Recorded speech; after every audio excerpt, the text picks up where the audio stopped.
So people ask me what we mean when we talk about better after betrayal. So let me tell you a story. A couple who I worked with for 6 months, the guy had cheated on his partner. It had been a pretty good marriage up until the time of the affair. They had been working really hard. There was a real sense that they had a lot to lose. They were invested in it. They did their work. They had the real deep, honest conversations. They were a pretty normal couple. And they told me this story in the one session where they were meeting for lunch. And so the wife had arrived there early and the husband was coming from work.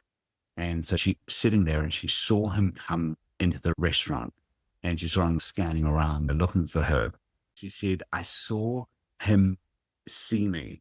And what I saw was his whole face just kind of lit up. And so he started walking towards me and I saw this young waitress walking towards him. And I had this part of my heart that was kind of sinking, like I had this anticipation that he was going to do that scan up and down. And what I saw instead was it's like he didn't even see her and he stayed connected and he walked up and he just put his arms around and gave me this big hug. And it was just something just dropped. And it was like, oh, he really, really, really wants me. And I know we've still got work to do. I know that there's still some challenges. I can see that our relationship is going to be better. You know, our relationship is already better because we've done this. And so for me, that's why I do this work.